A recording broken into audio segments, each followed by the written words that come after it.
Hello, this is Emran Shibishi. He is Imran Mukhtar, and the Premier League just finished the match day one of all of its fixtures. A lot of very exciting games. Very happy to see full crowd back. They really played a role in all the games. And yeah, Imran, what were your biggest takeaways of match day one and all the results as we see the standings here? You can see everything, right? Yeah, I can. To Yeah. start to start with the first game, you could see like the impact the fans had on the Brentford Arsenal game.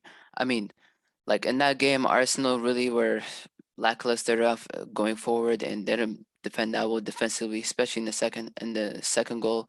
Like Brentford, the fans just gave him a lot of boost, like a lot of energy to, and it was like their first game back in the Premier League in however many years, I don't know.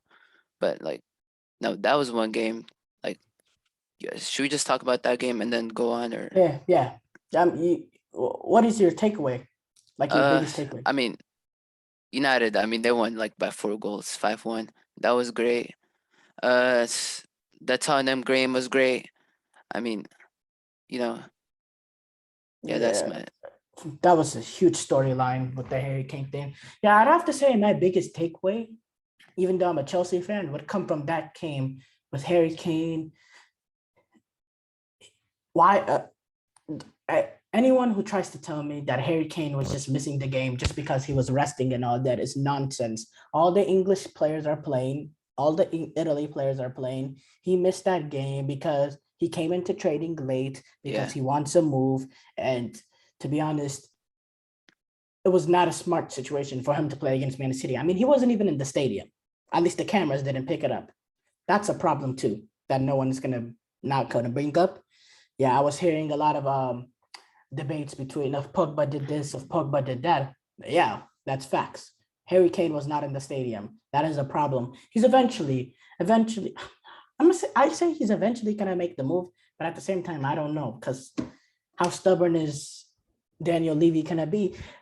I heard reports from Romano that Man City are looking, I mean, Tottenham are looking at multiple players to buy, including center backs. And, Tottenham is not the most money happy spending team. So I'm thinking maybe they know that they're going to get this deal done beforehand. So they're just preparing for that. Because if they get the Harry Kane deal done at the end and make no transfers, well, that's going to be even, they're not going to have time to make transfers, and that's going to be even bigger problem. So what I think they're trying to do right now is buy all the players that they can and sell Harry Kane and hold them out as long as possible just to set the experiment with Man City behind. I think they're playing, I don't know, I'm just guessing. Maybe they're kind of but trying to play some that can sabotage also game. give City the, what's it called? Like they can control that negotiation a little bit. They can be like, oh, you spent all this money, now we're not gonna offer you 150 or whatever. So that could be a problem for them too. Um, It could, yeah. I don't know what angle. I don't know what's, it's all I know is this situation can get bad. Harry, it could get bad real quickly. So, but yeah, Tottenham getting the win. Nuno Espirito Santos. I'm 99% sure that his speech before the game was Harry Kane wants to play against you, wants to join that team. How y'all gonna take it? Are y'all gonna take it personally?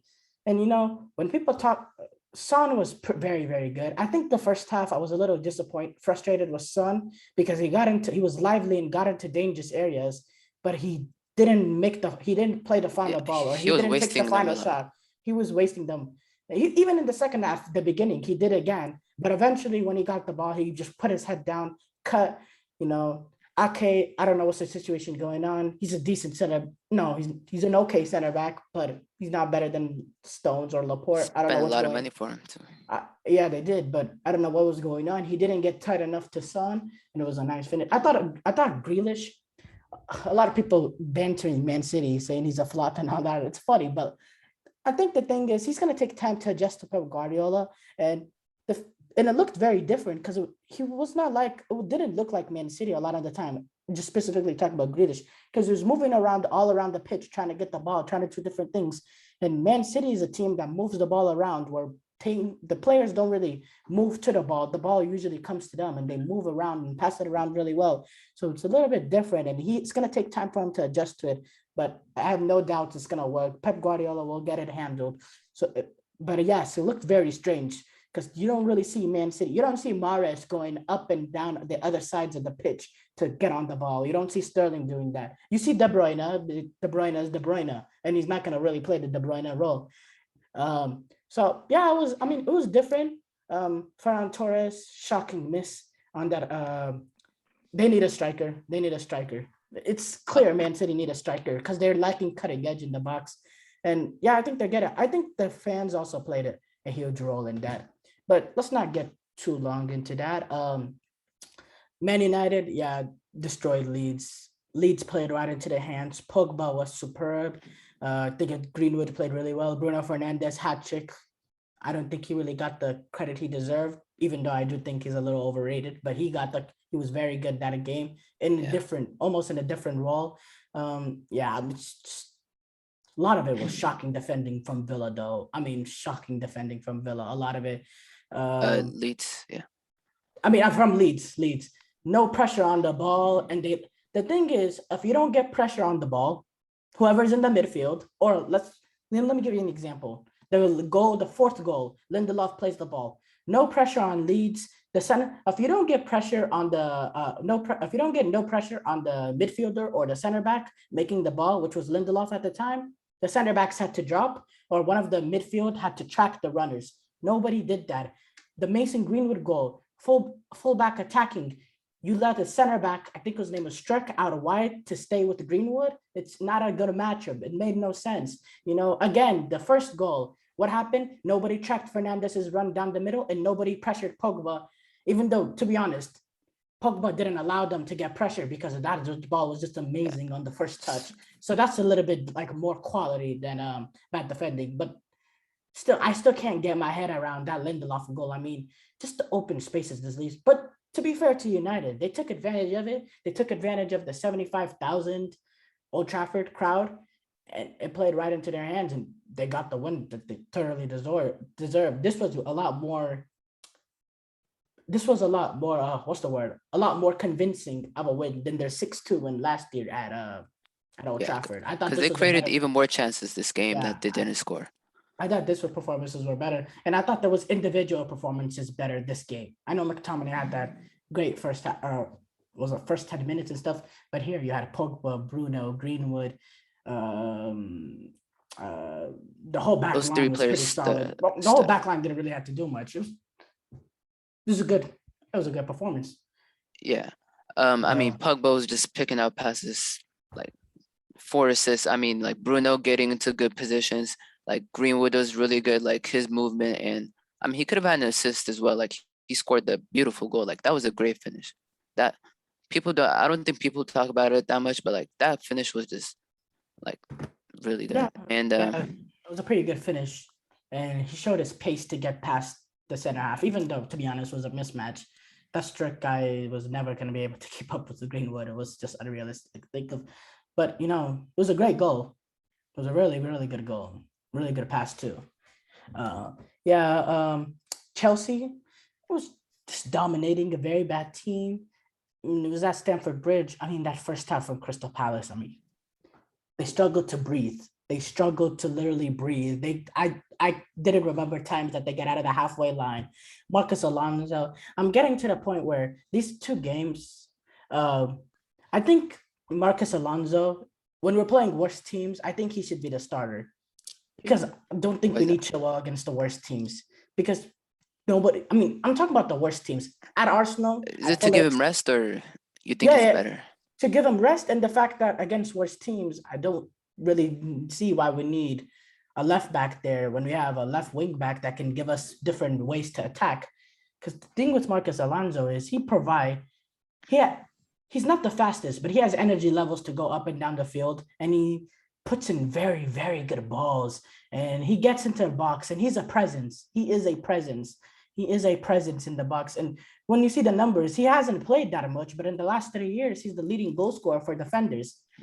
He's a very good technical player, and he doesn't even play that much. It's great because we can provide Ben Chilwell rest too. But at the same time, Chilwell is a very good left back, but do we need him when we're going up against, let me see, against Crystal Palace or Southampton or Newcastle? No shade to them. When we could get other ways to attack. But at the end of the day, Chilwell is great attacking left back too. He's a great attacking left back too. So we have options. That's the beautiful part. We have options where we can bring in someone like, look at, we just Shalaba, where we're looking at Kunde. We still might get Kunde, but look, now we even have him. Like, there's options in this team that I love, and Lukaku's coming in. He should be playing against Arsenal, hopefully. Yeah, I think this team is going to get a big boost, and I thought it was just a comfortable win for Chelsea. And yeah, that's a great way to start off their title mission. We could say that too about Liverpool, who got their 3-0 win against Newcastle. I thought this win was a control from Liverpool. The key part for me is, I knew they were going to probably win this game, but I wanted to say, I focused on Van Dijk. How did he look? Not playing with Konate, he was playing with Matip, but how did Van Dijk look? Didn't see a problem with him. Didn't see any lack of pace, lack of aggression, lack of power. I saw the Van Dijk that we all know and love. Obviously, this is just one game, but right now, it was not. It was encouraging, Nothing, yeah. yeah, it was encouraging, right? And he can play himself into it now. And the thing is too, just until he's ready, since he hasn't played for a while, he doesn't have to play every week in, week out. Now that they have Konate, he can find this.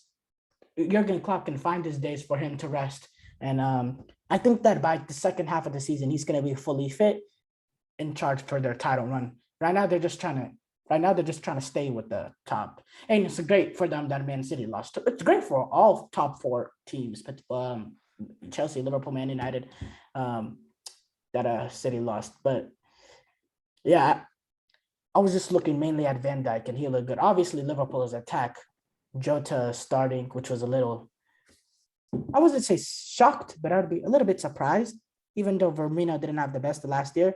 But Firmino getting a goal too. I mean, this team is in a good vibe, good room. There was a little problems with Mo Salah's agent tweeting out, Liverpool, y'all watching this, but at least it shows. I didn't see that. Yeah, because I think they're having troubles with contract, but at least it shows that Salah wants to stay at Liverpool, which I was questioning a couple months ago. So it's just determining on the price. I'm pretty sure they get that. Actually, I don't know with Liverpool. They're very stingy. So hopefully they get that sorted for their sake. And they can, it's all positivity forward. I think they seriously in for a title run. What about you? What were your thoughts on their performance? I mean, I felt like they needed that first goal for Norwich to really like after they conceded that first goal, they didn't look like they were gonna come back from it. Like after that, it was Liverpool domination, and like great result for them. I mean, you mentioned it. Van Dijk looked great. Like he looked back healthy. That's really it. All right.